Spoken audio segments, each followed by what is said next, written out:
Nós hoje vamos continuar falando de Rousseau, mais precisamente da ideia de vontade geral do Rousseau. Mas eu, para isso, vou considerar que as dificuldades que a ideia de Rousseau tem de ser entendida a partir do próprio autor e tentar dar um esclarecimento a respeito dessa ideia, falando das regras do método sociológico de Durkheim, em especial do primeiro capítulo intitulado O que é fato social. Acontece muito, né, de nós termos autores cujas ideias estão ainda pouco desenvolvidas e, com a leitura deles, nós acabamos com dificuldades mesmo de esclarecê-las, né? Veio mais tarde algum outro e, inspirado naquela ideia, desenvolveu. A partir daí, lançou luz a respeito daquela ideia e nós podemos, então, quando encontramos no autor que inspirou tudo, né? Quando encontramos no autor que inspirou todo aquele desenvolvimento, nós podemos falar à luz do que foi feito pelo outro, né? E ficarmos bem, vamos dizer, esclarecidos e até com condições de dominar o que ele deixou. Vamos ao seguinte. Primeiro, pegando o Rousseau. O problema do Rousseau é falar de um contrato claro, resultante, né, no qual se tem como resultado uma união de forças para a garantia de todos, para garantir a liberdade de todos, mas que, para Rousseau, até o momento em que ele existia, ainda não havia sido celebrado. E por isso mesmo os homens estavam em toda parte, encontravam-se a ferros, não encontravam-se livres.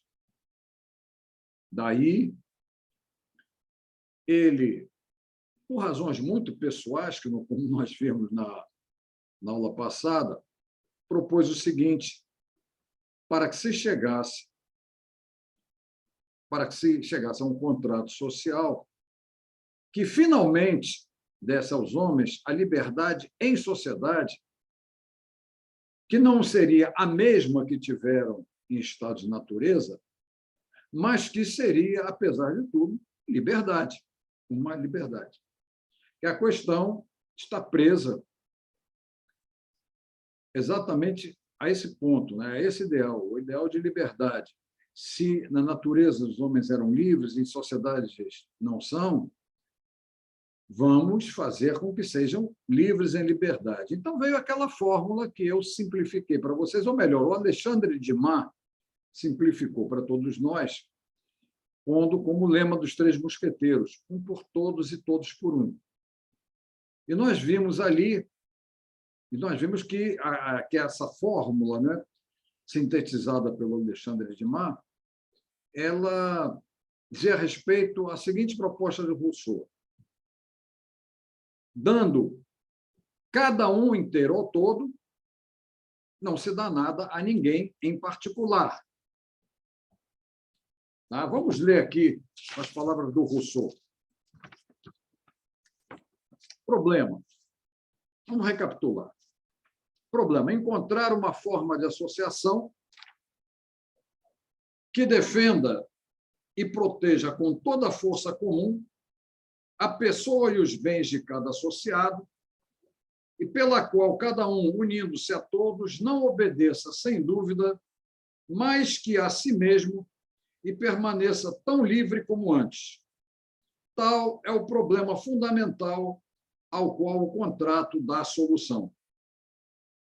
E dizia em seguida, dando-se cada um todo inteiro, a condição é igual para todos, e dando-se cada um a todos, não se dá a nada em particular. Isso aqui já condensa melhor, já está mais próximo da fórmula simplificada do Alexandre de Dumas, e que nos esclarece. Dando-se cada um todo inteiro, né? A condição é igual para todos. E dando-se cada um a todos, não se dá a nada em particular. Esse é o um por todos. E Rousseau tem um outro trecho em que dizia, né? Cada um de nós põe em comum sua pessoa e todo o seu poder sob a direção suprema da vontade geral. E nós recebemos em corpo cada membro como parte indivisível do todo. Isso aqui é já o todos por um. Ou seja, ninguém mais, ao agora fazer parte do todo, ao ter se dado inteiro ao todo, deixa de ser parte indivisível do todo. Será sempre uma parte do todo. Sim, eu agora pertenço ao todo porque eu me dei inteiro ao todo. Um por todo, um por todos, um pelo todo, um por todos. E eu agora como sou parte indivisível do todo. E quando eu der para alguém em particular, eu não darei por mim. O que eu dei por mim foi para o todo. Eu agora, quando dou para o particular, eu dou como parte indivisível do todo.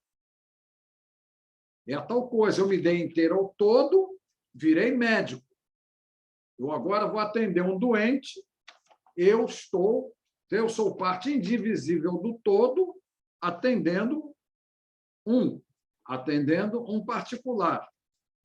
Então, é nessa fórmula, né? É nessa fórmula que Rousseau vê também surgir um problema de quem esse todo pertence a quem e que vontade tem esse todo. Vamos lá. Cada um de nós se deu inteiro ao todo. E cada um recebe do todo por cada um que se deu inteiro ao todo, como agora parte indivisível desse todo. A questão é quem é o todo, ou quem são todos, e como é, e o que eles fazem, o que eles representam, ou nós é que o representamos, que problema surge daí? E que vontade é essa que esse todo tem, que é a vontade geral, que não é a vontade de ninguém em particular? É essa proposta de Rousseau, em resumo, os problemas que ele põe para tratar dessa proposta dele vão aparecer no correr, né, dos escritos dele, mas especialmente aqui no Contrato Social tem um relativo a sufrágio para apurar a vontade geral, que eu vou ler, mas depois de falar do Durkheim, para ver se consigo falar, ser ainda mais, ou mostrar como Rousseau pretendeu, por ele próprio, esclarecer a questão, que não é uma questão fácil de ser compreendida. Eu acredito que, no entanto, quando nós conhecemos sociologia, especialmente a sociologia do Durkheim, a coisa resolve. Mas aí é que está a questão. É preciso ir a ela. Alguma pergunta até agora? Alguma pergunta em relação a esse um por todos, todos por um? Se não houver, vamos começar a falar do Durkheim. Tá? Não havendo, como estamos falando aqui, não havendo perguntas em relação a isso, vamos falar primeiro capítulo das regras do método sociológico de Durkheim. É uma coisa curiosa, algo que, para mim, tem que ser dado logo no primeiro semestre do curso de Ciências Sociais. Se não tiver sido, pelo menos, indicado já no ensino médio, porque ali está algo importantíssimo, mas, como vocês vão ver, nós podemos até discutir depois, coisas um tanto ou quanto desagradáveis que acontecem ali, principalmente num mundo individualista e num país como o nosso, que está cada vez mais individualista. Vamos lá. Qual o problema de Durkheim em relação à sociologia? Vamos pegar um autor que ele certamente estudou e que tinha uma classificação das ciências muito representativa do espírito científico do século XIX, que foi Augusto Comte. Augusto Comte, ele põe lá a coisa da seguinte maneira: ciência, objeto e método. Toda ciência seria um conjunto de conhecimentos sistematizados a respeito de um objeto com um método próprio. O que significa isso? Em primeiro lugar,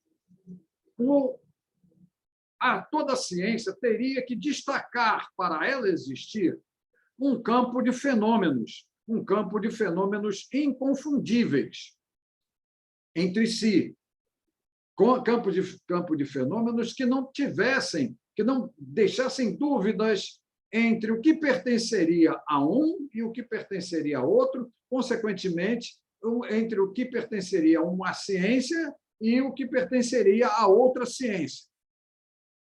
Então, quando pegamos a classificação de ciência de Augusto Comte, provavelmente, prosseguindo com vocês, depois eu vou falar dela, porque é uma coisa já do século XIX, e nós aqui em Rousseau estamos ainda trabalhando com o século XVIII, eu indo para Augusto Comte de Durkheim, estou indo lá para o século XIX, mas necessário para esclarecer coisas do século XVIII, isso é necessário que eu esteja fazendo isso, né?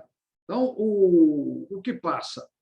Eu chego ali no século XIX e vou ver, naquela classificação de Augusto Comte, as seguintes ciências: matemática, astronomia, física, química, biologia e sociologia, ou moral, como alguns positivistas gostam de falar. Mas eu aqui não estou conversando com os meus amigos positivistas, que são poucos, mas são tremendamente estudiosos e exigentes. Mas vamos lá. Quando eu falei essas ciências todas e dei essa classificação do Augusto Comte, o que vem logo na nossa cabeça? Cada ciência tem o seu objeto de estudo. Tá? Cada ciência tem seu método. Cada ciência tem seu método. Tudo bem, essa coisa parece pacífica entre nós. Mas a grande questão está como cada ciência terá demonstrado o seu campo de fenômenos próprio, né? Porque é a tal história. Ciência que não demonstrou a existência do seu campo de fenômenos não tem direito de ser ciência. Então, a matemática seria a primeira a aparecer na história e ela teria como objeto as relações quantitativas. Aí nós diríamos, ela não seria, na verdade, algo relativo a fenômenos naturais, né? Mas seria como que seria nativa a uma ciência do pensamento. Vamos falar assim, uma ciência do pensamento, da racionalidade, da nossa razão. Deem o nome dessa razão, o nome que quiserem para ela. Mas, no caso, vamos falar razão por simplesmente matemática, e isso aí faria dessa razão especial, né, com as suas relações, com as relações quantitativas das quais ela trata, o objeto de estudo de uma primeira ciência, que seria a matemática. Depois nós teríamos corpos celestes, astronomia. A astronomia seria a ciência que teria como objeto de estudo dela, né, o campo de fenômenos relativo aos corpos celestes. A física também teria que ter um campo de fenômenos. Seriam os fenômenos físicos. Os fenômenos físicos seriam o campo de fenômenos, né, próprios dessa ciência que seria a física, né? A física. Depois a química. Isso tudo dentro do espírito do século XIX, que não chega muito para nós ainda no ensino médio, mas chega, não importa que chegue, mas seria bom que chegasse já esclarecido. Então, a química seria também uma ciência que teria conseguido um campo de fenômenos próprio. Esse campo de fenômenos próprios seriam os fenômenos químicos. E, mais adiante, a biologia. A biologia também teria um campo de fenômenos próprio. Esse campo de fenômenos próprio ele seria o dos seres vivos, o campo dos seres vivos. E, finalmente, a sociologia teria um campo de fenômenos próprio? Sim, aquele que seria o campo dos fenômenos sociais. Muito bem. A princípio, né, nenhuma dúvida. Cada ciência com seu campo de fenômenos, cada campo de fenômenos ali inconfundível com os campos de fenômenos das demais ciências. Por favor, não me falem dos problemas aqui entre delimitar campos de física e química. Eu estou falando lá no século XIX. Não vamos falar numa físico-química, não vamos falar numa fisiologia, no caso da biologia, nada disso. Não vamos falar nada disso por hora. Vamos simplesmente considerar cada ciência com seu campo de fenômenos e seu campo de fenômenos inconfundível com o campo de fenômenos das demais ciências. Ótimo. É esse o espírito que está ali no século XIX. E aí o Durkheim olha para Augusto Comte, para a sociologia que Augusto Comte fez, e diz o seguinte: tem um erro de base, ele tem um problema de base na sociologia do Augusto Comte. Porque o campo de fenômenos que ele chama dos fenômenos sociais, segundo Augusto Comte, não é uma coisa sui generis, ou seja, ele usa essa coisa aqui, essa expressão sui generis, quer dizer, é uma coisa que seja toda sua, uma realidade toda sua, uma coisa de gênero próprio, né? Uma realidade própria, inconfundível com as demais realidades. Não haveria isso nos fenômenos sociais, segundo Augusto Comte. Por que essa coisa falada assim por Durkheim?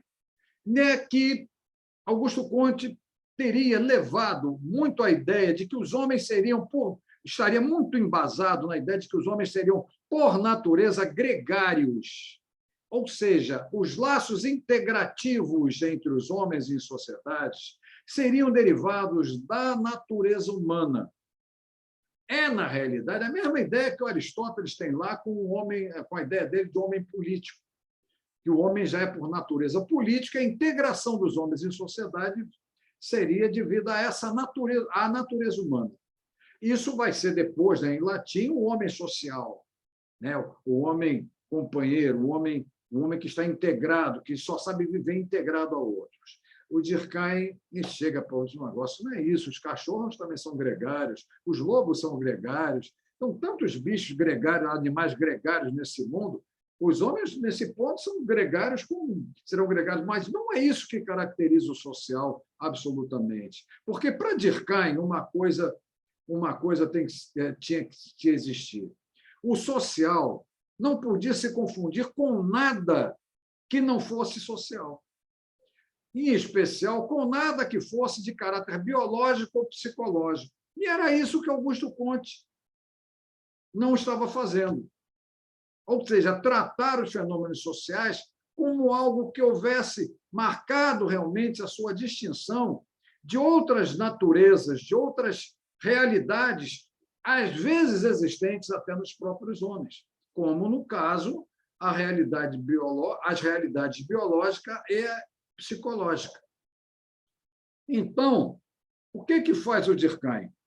Ele diz, ora, se sociologia deve existir como ciência, a primeira coisa que se tem que providenciar para ela é um objeto de estudo próprio, sui generis, uma coisa inconfundível com os objetos de estudo das demais ciências, em especial com os objetos de estudo da biologia e da psicologia. Ora, E é aí que o Durkheim fala algo que é bem indicativo dessa preocupação. Ele diz assim: cada indivíduo bebe, come, dorme, raciocina, e a sociedade tem todo o interesse em que estas funções se exerçam de um modo regular. Porém, se todos esses fatos fossem sociais, a sociologia não teria objeto próprio e seu domínio se confundiria com o da biologia e da psicologia. Eis que Durkheim está dizendo exatamente o seguinte: ora, beber é natural, é da natureza humana, é uma coisa que tem biológica, né? Dormir também, comer também, sentir fome, e raciocinar, pensar, né? Seria também da natureza humana, não seria algo social propriamente dito. Claro que Durkheim já está entendendo aqui que quando se bebe uma água filtrada já é outra coisa, que quando se dorme em horas marcadas para dormir outra coisa, esse dormir já está significando, já está compatível com a sociedade, com as horas de descanso, né, de trabalhar, essas coisas todas.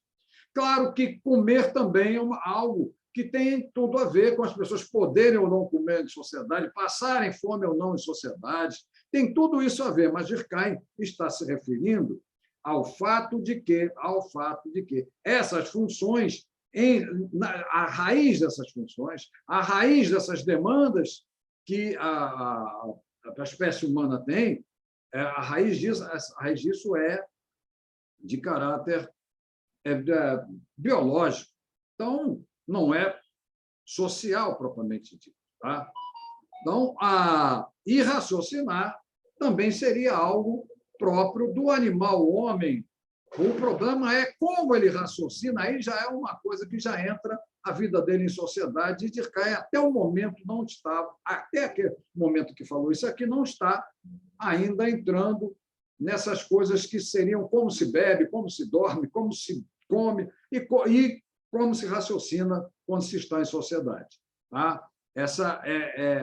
É isso, mas é isso que é preciso de saída distinguir, e por isso que ele diz que e a sociedade tem todo o interesse em que essas funções se exerçam de um modo regular.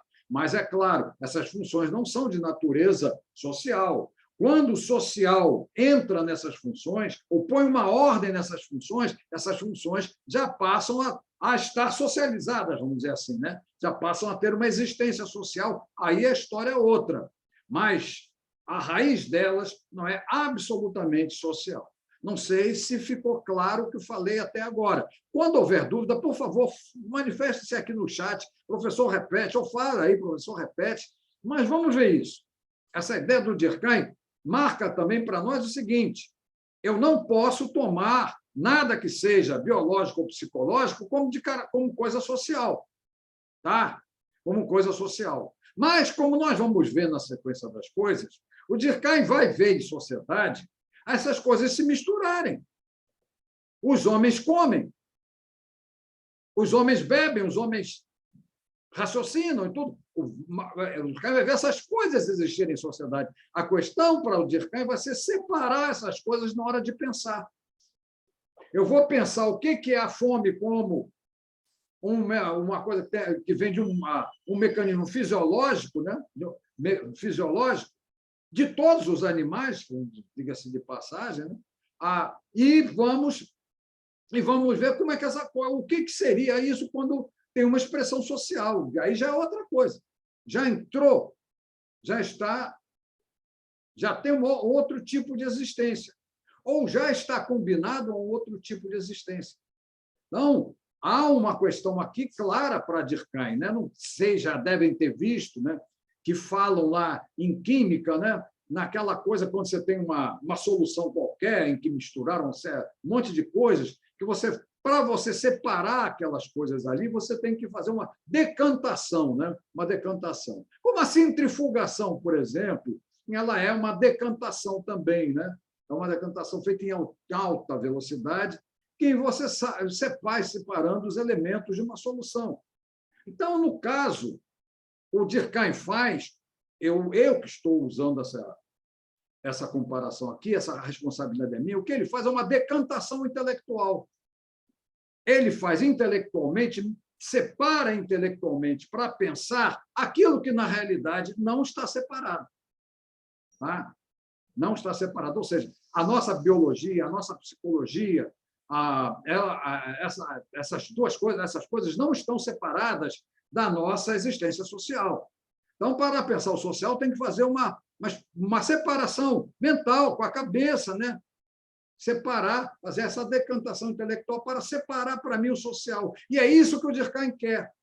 Ao separar esse social, ao mesmo tempo dizer que ele está misturado com outras realidades de sociedade, ele não vem dessas realidades. Ele não é derivado, o social não é derivado da fome, ele não é derivado da sede, ele não é derivado do raciocínio, ele não é derivado disso. Ele é derivado de um fenômeno novo, que é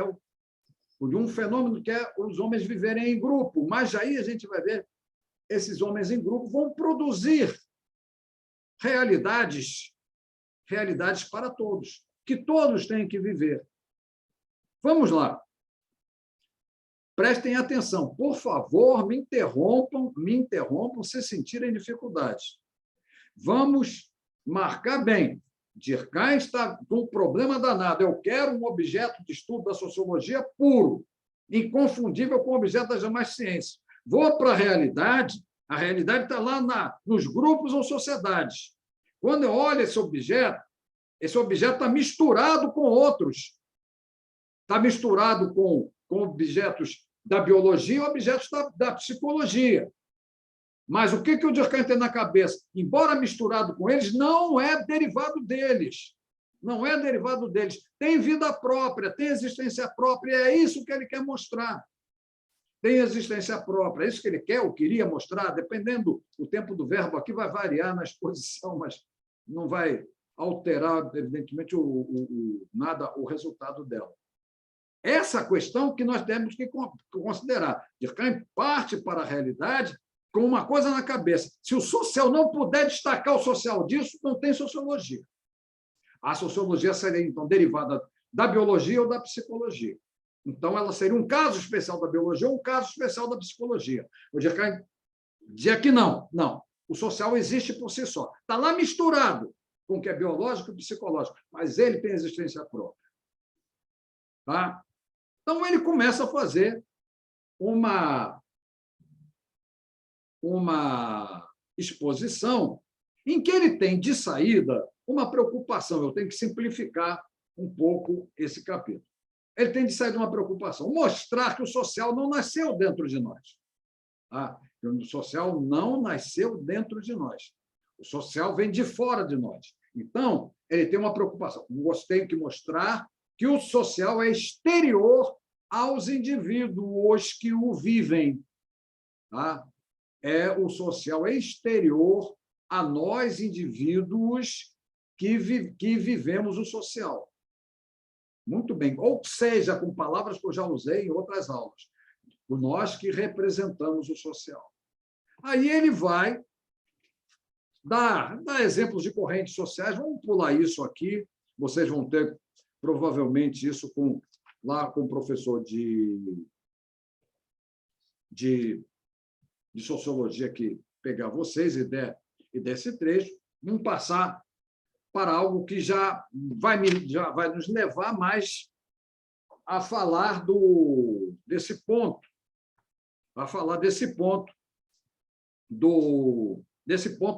de ser exterior, tá? De ser exterior. Então, ele tem um trecho que é excelente e muito esclarecedor. Ele diz assim, mas é impactante. Realmente é um trecho impactante. Um trecho impactante. Diz assim: vítimas de uma ilusão, acreditamos ser produto de nossa própria elaboração aquilo que nos é imposto do exterior. Vejam bem o quanto isso é o quanto isso é expressivo, não só da demonstração que ele pretende fazer, quanto da nossa realidade e de uma ilusão que nós vivemos. Por quê? E nós somos estimulados a ter essa ilusão. Nós somos estimulados a crer que nós estamos desenvolvendo coisas que estão em nós, de coisas que estão prontas em nós, e assim vai. Quando, na realidade, muitas coisas são desenvolvidas em nós sem terem nascido em nós. E o social passa, inevitavelmente, por isso. Essa é uma coisa que o Durkheim fala, que insiste nisso, que acabou fazendo com que ele fosse um dos mais desagradáveis autores da história e que faça da sociologia dele uma coisa muito rejeitada ainda. Não tenho dúvida que é muito rejeitada.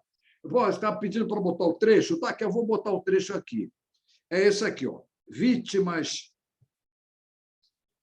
de uma ilusão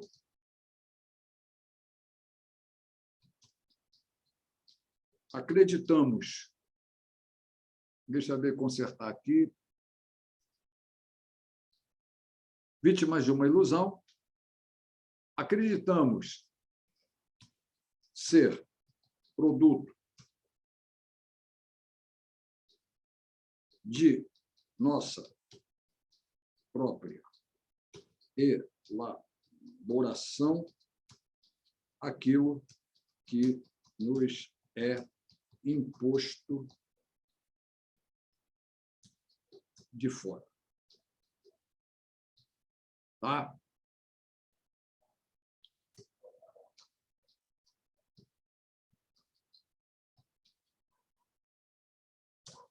Então,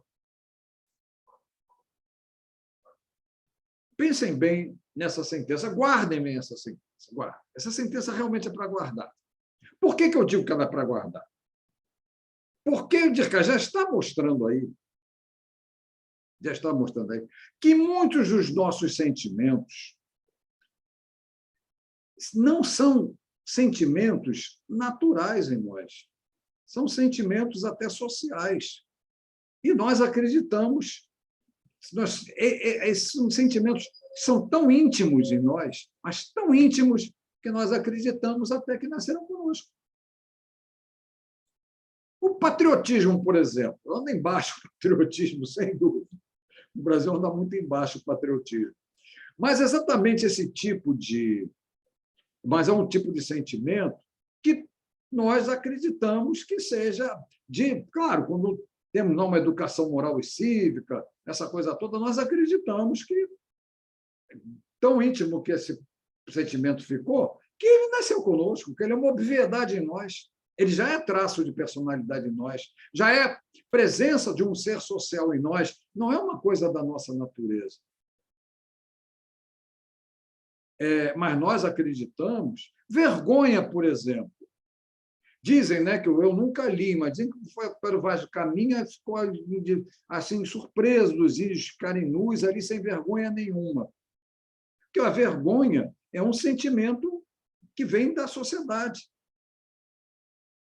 Eu gosto muito até de falar naquela música Vingança, né, que diz assim, me fazer passar essa vergonha com um companheiro, e a vergonha é a herança maior que o meu pai me deixou. Ou seja, a vergonha vem pela educação. Você faz uma coisa qualquer, alguém diz, faz isso, não faz isso, não faz isso. Não é vergonha fazer isso. Aí você não faz mais aquilo porque dizem você que é vergonhoso fazer aquilo. Quando chama um indivíduo sem vergonha, o que é o sem vergonha? É alguém que não está aceitando, que nem liga para as críticas da sociedade, não liga para as reprimendas, nem para as repreensões, não liga para nada disso, não liga para os valores da sociedade, tu não sente vergonha de nada do que faz. Então, vergonha é um sentimento social, ninguém nasceu com vergonha, mas é a tal coisa, quando a gente se sente envergonhado de algo, e nunca é uma coisa que se faz na solidão. Nós podemos ficar envergonhados diante do nosso próprio ser social, isso é outro papo. Mas sozinhos, assim, pura e simplesmente, não ficaríamos nunca. Na natureza, não teríamos vergonha. Na pura natureza, não teríamos vergonha nenhuma. Então, essa coisa é o que o Durkheim já vem falando aqui, para indicar o primeiro caráter que tem, ou melhor, a primeira qualidade que tem, ou característica, o caráter, como queiram falar, do que seria a realidade social. Ela é exterior a nós. Ela não nasceu em nós, não nasce em nós, não vem de nós, ela é exterior a nós. Não importa que grupo produziu essa realidade exterior a nós, não importa que sociedade tenha produzido isso, isso é que ele quer, é exterior a nós, não nasceu em nós. Se não é exterior a nós, não nasceu em nós, não é biológico nem psicológico. Ótimo, mas ele vai por aí. Só que tem uma coisa que vai fazer dele, Durkheim, mais desagradável ainda. Como é que isso ficou? Como é que isso veio para nós? Porque nós escolhemos? Durkheim vai dizer não. Se quiser escolher, pode escolher até depois, tendo consciência das coisas. Mas o que o Durkheim fala é que o fato social, além de exterior, ele é coercitivo. Ele é coercitivo, ou seja, ele é uma pressão, ele exerce uma pressão de fora para dentro, de fora para dentro dos indivíduos. E, em caso de dúvida em relação a essa coerção, é só não aceitar determinadas coisas que a sociedade nos impõe, para nós sermos inevitavelmente postos de lado, postos à margem, ou até presos, conforme o tipo de coisa que nós não aceitarmos da sociedade. A coerção existe ali, é uma pressão exterior. Então, esse ponto, isso para Durkheim é chave, porque não é de bom grado que nós aceitamos o social. Tá? Nós podemos até aceitar o social de bom grado se já formos um ser social formado, né, por coisas exteriores daquela sociedade e alguma coisa compatível com aquilo aparecer e nós aceitarmos aquela novidade. Pronto, aí tá fácil.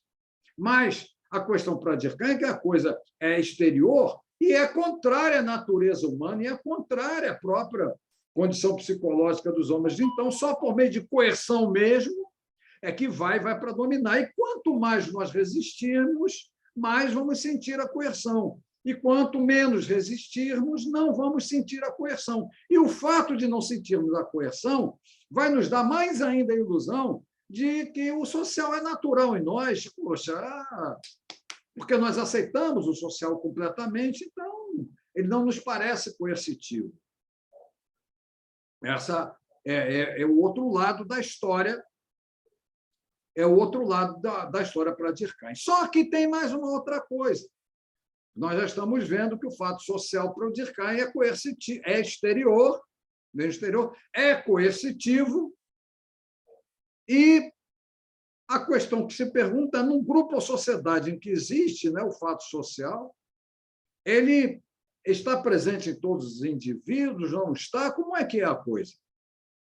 Aí é que Durkheim vem com uma ideia que, não há dúvida, nós vamos poder usá-la para esclarecer o Rousseau, em que ele diz: é geral por ser social, mas não é social por ser geral. Vocês vão dizer, que diabo é isso? Olha só, é geral por ser social, mas não é social por ser geral. Então, quando nós olhamos o fato social, ele é exterior, coercitivo e geral. Mas o Durkheim toma o cuidado de dizer para nós que é geral por ser social, mas não é social por ser geral. Vamos explicar isso sem maiores problemas. Isso é fácil. É geral por ser social, devido a quê? O que o Durkheim está dizendo? Aqui ninguém vai ficar livre da coerção dos fatos sociais. Ninguém vai ficar livre. Ou seja, ninguém escapa da coerção. Ninguém escapa.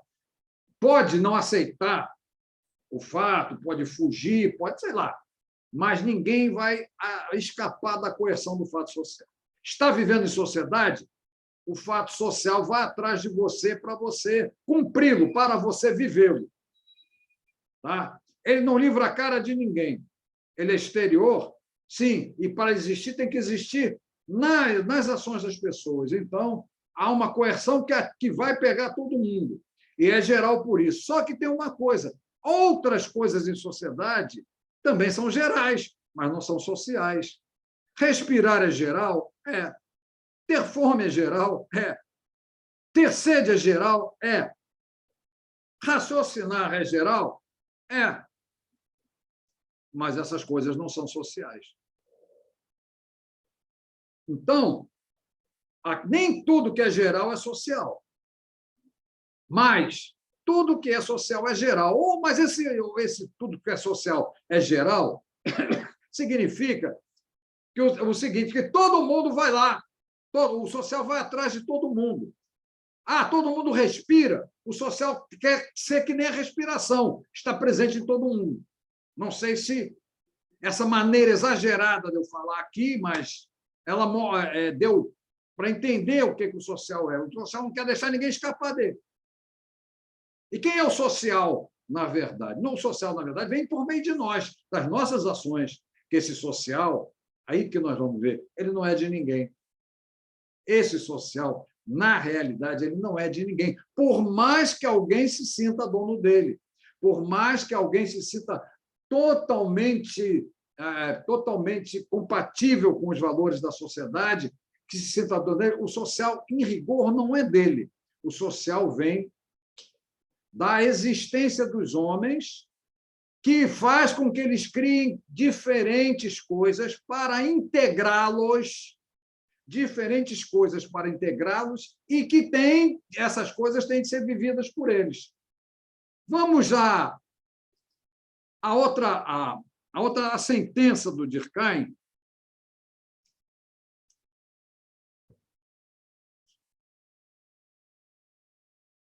que é aquela que eu, de maneira resumida, falei para vocês na aula passada, para esclarecer a vontade geral do Rousseau. Ela está da seguinte maneira, aqui nas regras sociológicas. Está bem longe de existir no todo devido ao fato de existir nas partes. Mas, ao contrário,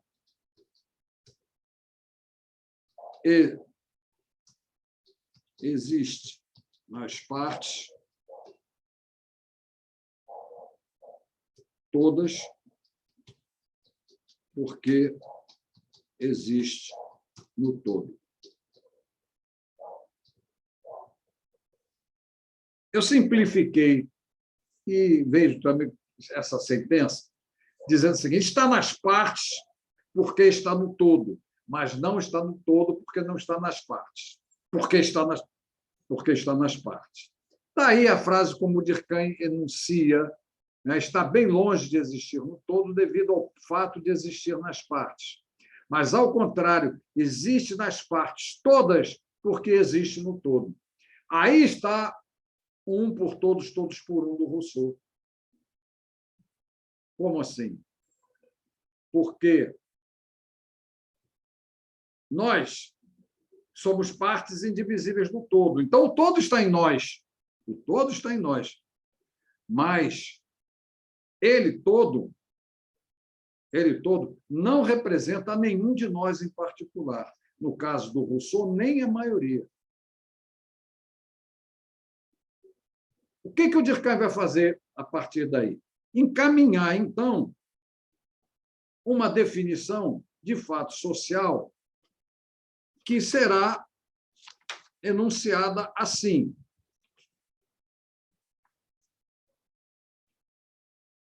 é fato social toda maneira de agir, fixa ou não, suscetível de exercer sobre o indivíduo uma coerção exterior ou então ainda que é geral na extensão de uma sociedade dada, apresentando uma existência própria, independente das manifestações individuais que possa ter.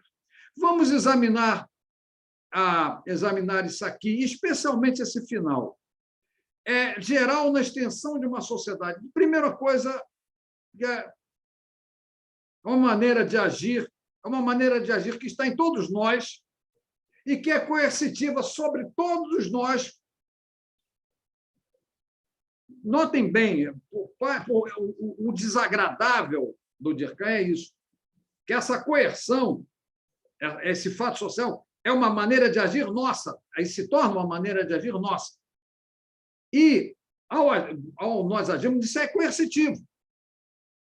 Nós já estamos ajudando a exercer essa coerção. E é uma coisa que não nasceu em nós, é uma coisa que veio do exterior, veio da vida dos homens em sociedade, da vida dos homens em grupo. É aí que a gente chega e vê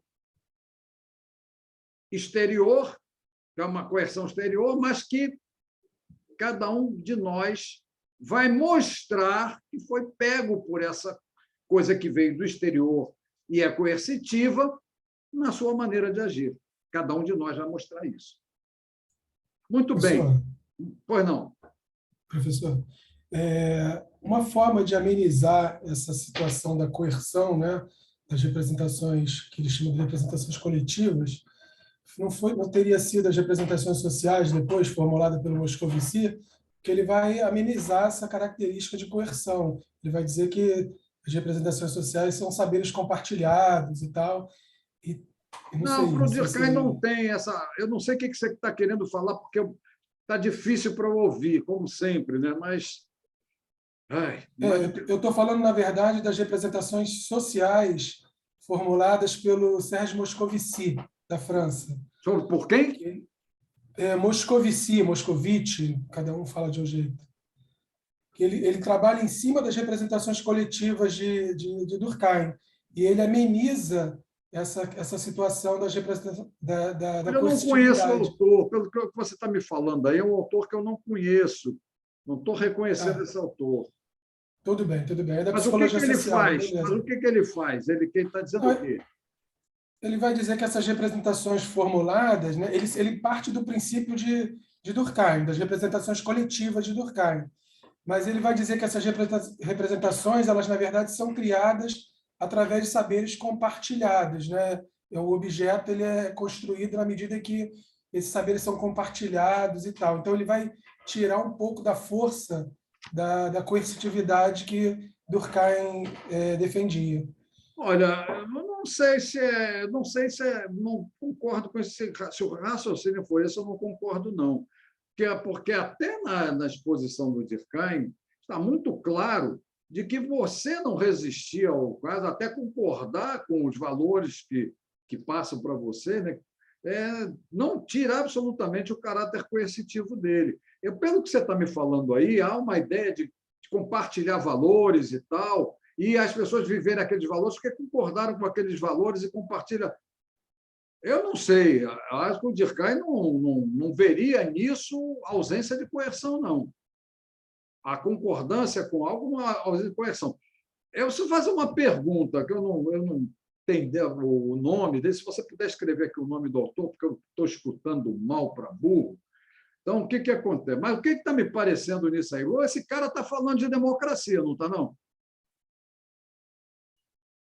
Não. Ele vai trabalhar a apreensão do fenômeno social através do que ele chama de representações sociais. Sim, representações sociais, não há dúvida. Mas eu tenho para mim que... Porque é uma... Olha, eu vou ser claro com você. Se você trabalhar... Tá, eu vou perguntar, eu não conheço o autor. E eu vou ver, depois procurar ver na internet, eu não conheço o autor. Mas olha só o que está me parecendo nisso aqui. Que a questão ela é delicada por uma razão simples. Vou ser bem claro com vocês todos aí. Se você entender a proposta do Durkheim, você não vai acreditar em democracia. Rousseau também não acreditava em democracia, não sei se vocês sabem disso, embora indevidamente, muitas vezes, põe o Rousseau como um democrata. Quem não via isso, como o Durkheim também não. O Durkheim acabou, inspirado mesmo no Rousseau, acabou não vendo, porque nós não escolhemos a nossa formação. É isso que você acabou de me falar, está indicando uma espécie de consenso entre pessoas para compartilharem valores. Isso não deixa de ser um produto de grupo, ou sociedade, como queira, e a aceitação desses valores não significa absolutamente nada que esteja dentro daquilo que seria o caráter biológico ou psicológico de cada um. A aceitação desses valores, porque eu colaborei para a construção deles, não tira deles o caráter coercitivo. Por isso mesmo é que eu vejo um jeitinho aí de, no final das contas, as pessoas chegarem a um consenso democrático. Agora, quando você pega os resultados eleitorais em quase todos os tempos, você vê o que a sociedade vota, são os valores da sociedade, os valores que foram espalhados na sociedade. As pessoas perguntavam assim, por que o Getúlio foi eleito em 1950? Mas ele não foi ditador, não sei o quê. Meu Deus do céu, o Getúlio teve um tempo de culto à personalidade, ele fez uma série de... Caramba!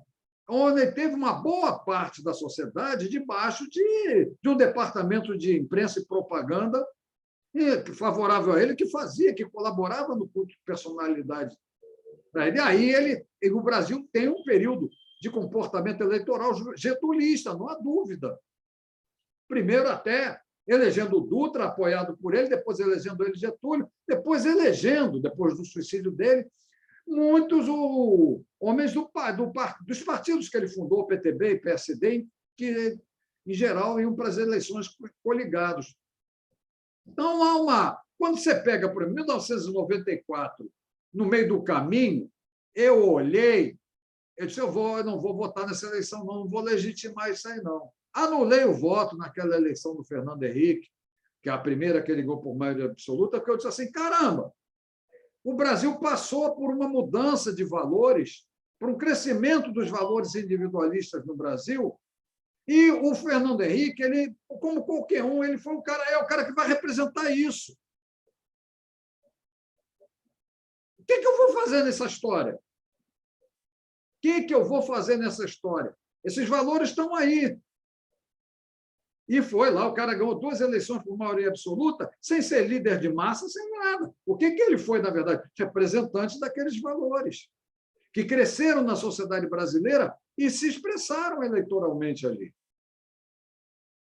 Você nota como as pessoas se comportam em eleições. Podem falar mal do adversário, do candidato delas à vontade, que elas vão ficar naquele candidato, porque o que interessa, em política, tem uma coisa, o que interessa não é para elas, essa pessoa é condenável moralmente ou não, não é. O que se quer saber é se aquela pessoa representa os valores que ela tem.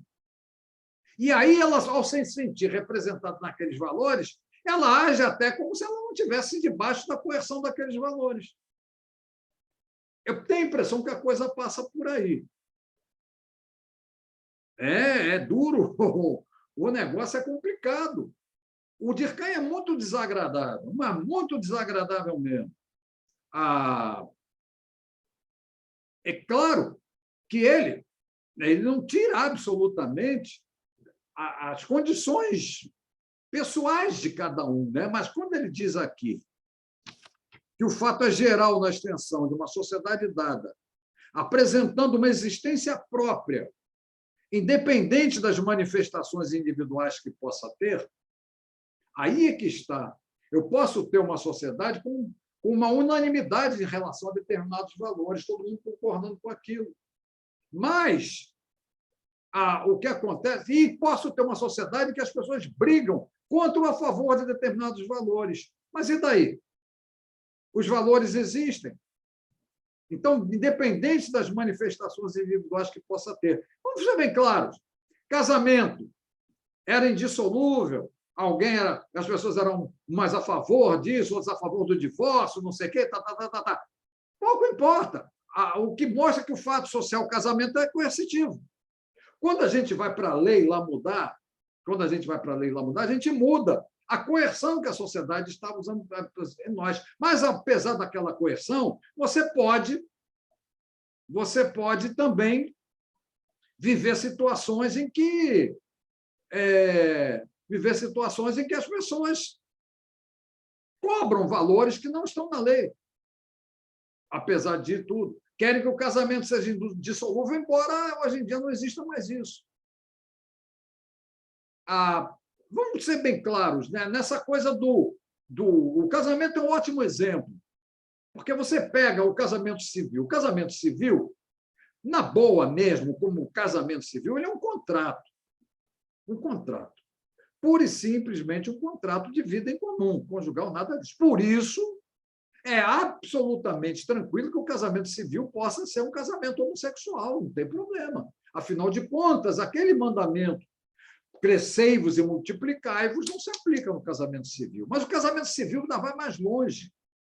Que o casamento civil nem tem aquela coisa religiosa de o compromisso, do compromisso ético de um pelo outro. Daquilo que é a responsabilidade ética de um pelo outro, de ficar até a morte, não sei, até que a morte separe, haja o que houver, aquela coisa toda. Não tem aquela. Mas as pessoas exigem isso, apesar de tudo, no casamento civil. Marx até diria um resto de uma sociedade passada, não importa. Mas eu estou mostrando que o casamento civil não entra com essas coerções, nem com a coerção da fidelidade.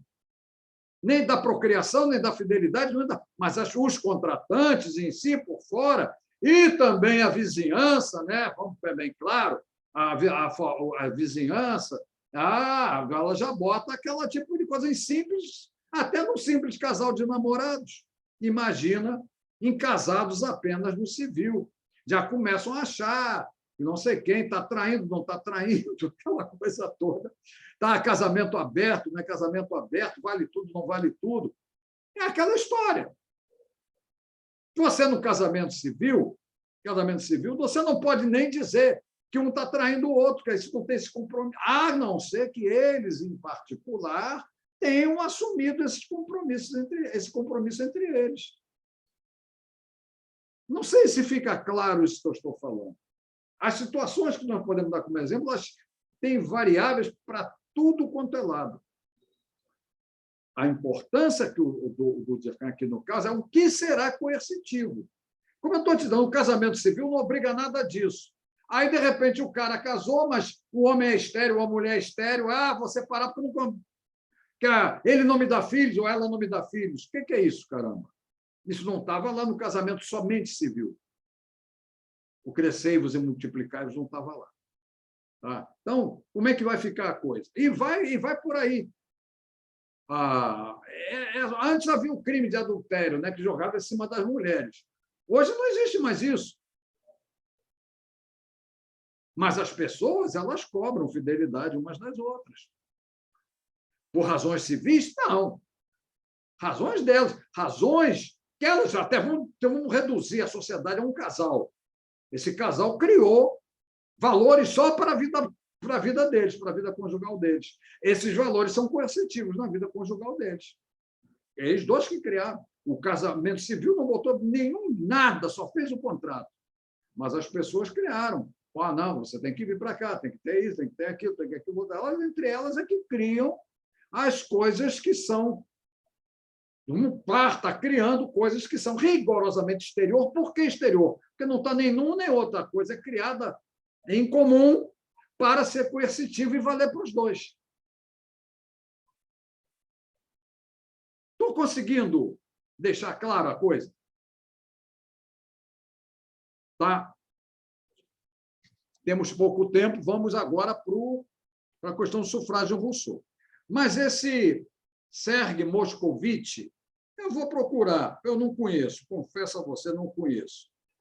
Talvez por causa da idade, sei lá, alguma coisa que vocês diriam assim,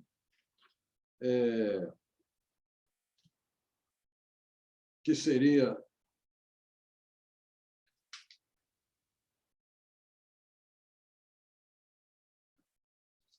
Mas deixa eu lhes dizer o seguinte, deixa eu ler um trecho para vocês aqui, para vocês terem uma ideia de como é que o Rousseau pensa essa questão no caso do sufrágio. Porque o sufrágio, para Rousseau, o que acontece? É para apurar a vontade geral. Essa é a questão do Rousseau. A vontade geral. E Rousseau diz que a vontade geral veio para libertar todo mundo, porque a vontade geral não pertence a ninguém. Notem bem, a vontade geral não pertence a ninguém. E as pessoas só são livres porque têm uma vontade, a vontade comandante da sociedade não representa ninguém, não pertence a ninguém. Esse é um ponto. Nem maioria, hein? Nem maioria. Não adianta, nem a maioria está representada na vontade geral. A ideia de Rousseau é absolutamente, ela exclui completamente qualquer coisa da sociedade que possa se considerar representada ali. E é muito bom o Durkheim dizer, está bem longe de existir no todo, ou seja, está bem longe de existir na vontade geral, devido ao fato de existir nas partes que votaram para decifrá-la, escolhê-la ou defini-la.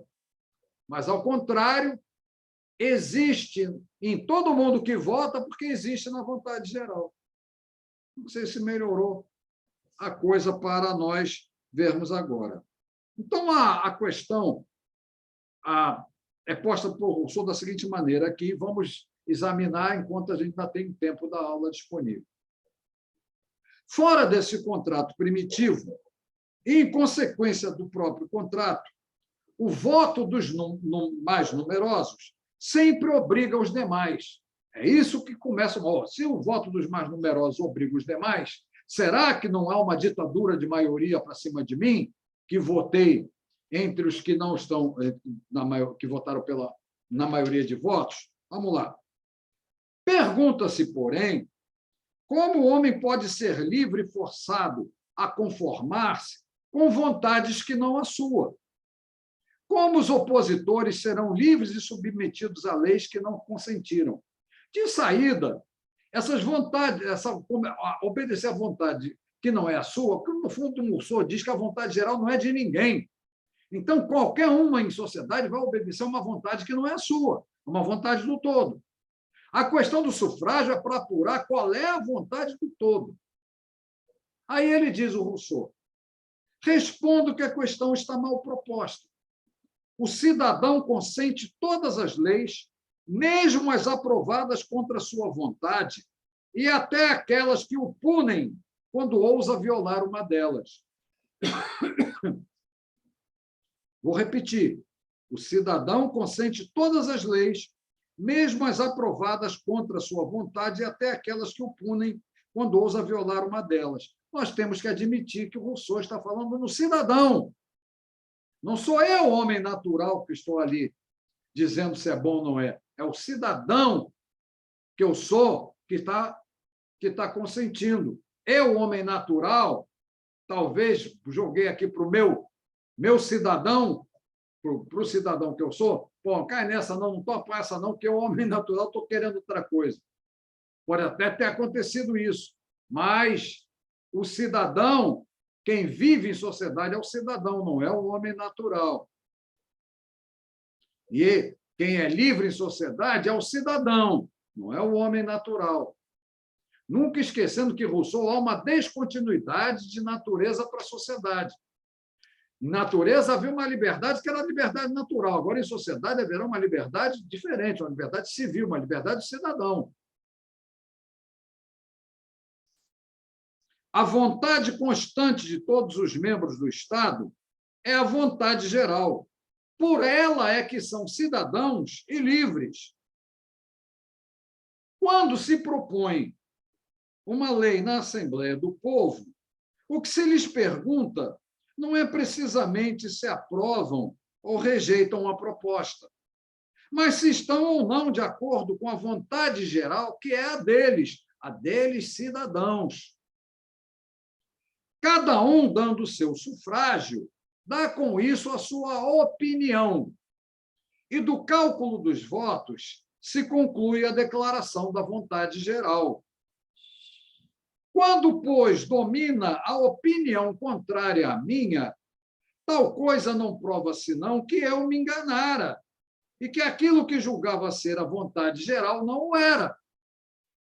Se minha opinião particular tivesse predominado, eu teria feito uma coisa diferente daquela que quisera, como cidadão, evidentemente. Então, é que eu não seria livre.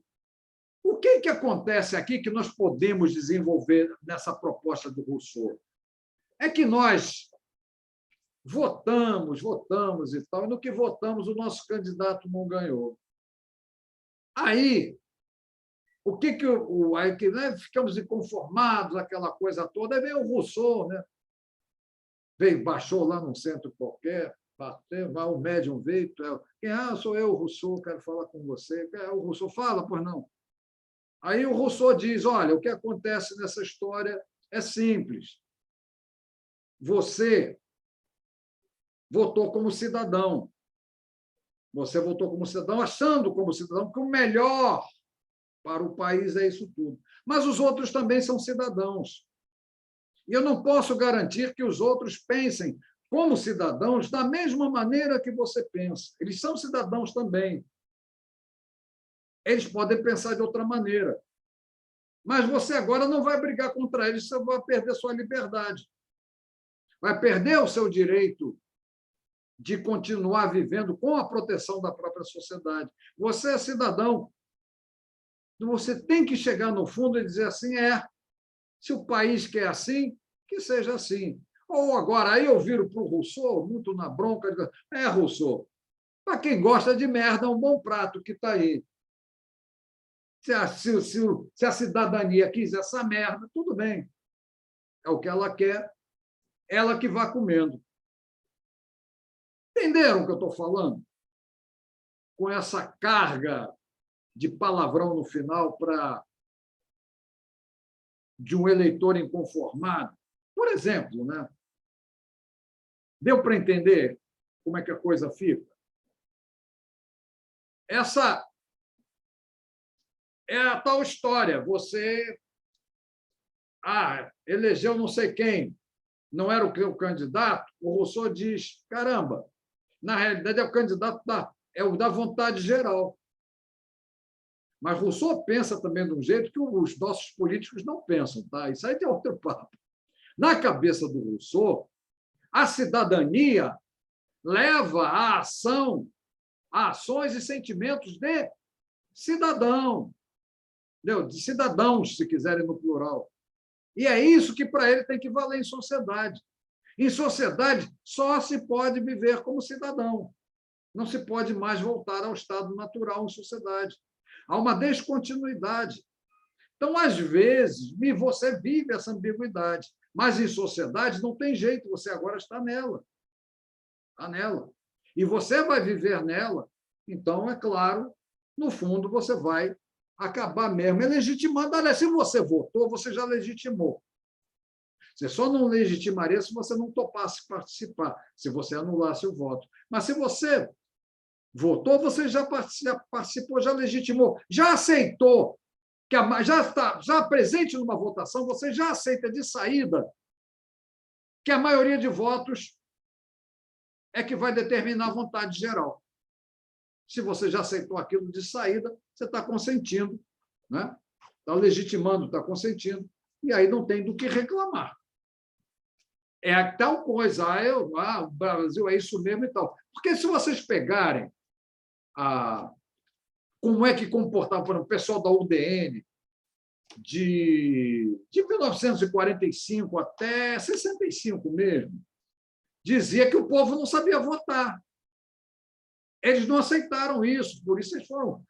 Aquela UDN foi a principal base do golpe de 64, que a sociedade tinha sido educada nos valores getulistas, em sua maior parte, os resultados eram predominantemente getulistas, embora não totalmente. Tá? E aí, os outros não aceitavam. Os outros não aceitavam. Poxa, Vamos dar um jeito. Tentaram várias coisas e, no final, veio o golpe, apoiaram o golpe de 64, que derrubou um getulista, que foi o Jango. É esse tipo de coisa que a gente tem que ver. O que houve ali? A vontade geral estava dizendo o quê? Estava dizendo outros partidos políticos, outra política social e tudo. E aquela outra parte ali, o que fazia? Votava, legitimava, mas não se conformou, foi para o golpe. Que é claro que isso aqui no Rousseau é uma coisa lógica, e se nós quisermos, sem problema nenhum, podemos dizer algo que não é absolutamente inapropriado. Isso aqui é um sonho do Rousseau, né? É um sonho. Um sonho. O Durkheim aproveita esse sonho e descobre nesse sonho que o cidadão, no fundo, né, não é alguém que nasceu assim. Não é alguém que está manifestando ali a sua natureza biológica ou a sua natureza psicológica. O cidadão já é outra realidade, já é a realidade social, já é o ser social, que ele, Durkheim, fala aqui no primeiro capítulo também, que o ser social é formado, está aqui. Não vamos terminar a aula sem citar essa parte do Durkheim, em que ele diz assim: a educação tem justamente por objeto formar o ser social. E qual é o método da educação? O meio que a educação chega é a coerção. Então, vejam bem, a educação tem justamente por objeto formar o ser social. E qual é o meio principal da educação? É a coerção. Vamos supor, não é difícil, não precisa supor, está aí na cara da gente o tempo todo. Alguém entrou para ser advogado na faculdade de Direito. Está lá um currículo. Está lá um currículo. Aquele currículo será uma parte daquele ser social, que aquele ser social não será apenas advogado na sociedade, será outras coisas também. Sei lá, pai, irmão, filho, amigo, e terá outras coisas, outros valores dentro da sociedade. Viverá outros valores na sociedade, mas é advogado. Aquele currículo é o quê? Aquele currículo é um traço de personalidade que está lá, é um traço de ser social. Aí o cara passa a faculdade inteira fazendo provas. O que a prova é? Na verdade, é uma coerção para o cara passar a pensar e sentir de acordo com aquilo, a passar a agir de acordo com aquilo, para tornar naquele sujeito o direito um fato social, uma maneira de agir dele. É duro isso? É desagradável para burro de dizer uma coisa dessas? É claro que é. Educação é coercitiva porque ela não vem da natureza de ninguém. Ela vai criar um problema para qualquer um, mesmo para aqueles que afinal aceitam completamente tudo que parece que o Moscovitch está querendo, no fundo, dizer. E eu acho que se ele diz isso, e cito o Durkheim, ele não foi ao ponto que o Durkheim foi. O Durkheim é inflexível. E quando nós olhamos a vida, vivemos a vida, vamos ver que o Durkheim tem razão nessa coisa de ser inflexível. A única coisa que o Durkheim não mostra nisso é que as tensões, isso quem vai trabalhar o Weber, mas com outro tipo de sociologia, outro tipo de interpretação. As tensões entre a nossa natureza e o social. Essas tensões entre a nossa natureza e o social, que muitas vezes nos faz até mudar o social para o social está colidindo com a nossa natureza, a gente muda o social. Agora, puxa, a lei lá já nos libertou alguma coisa na nossa natureza que queria ter liberdade em sociedade. Mas, uma vez existindo ali, não tem jeito. A coerção vai existir o tempo todo, o tempo inteiro. Claro, podemos nos recusar. O Durkheim diz, podemos nos recusar. Vamos ser perseguidos. Vamos o tempo inteiro, a coerção vai pintar. Bom, quem já viveu a experiência, né, de de discordar e viver de maneira distoante de grupos ou coisas assim, né? Sabe perfeitamente o que é uma coerção e assim vai.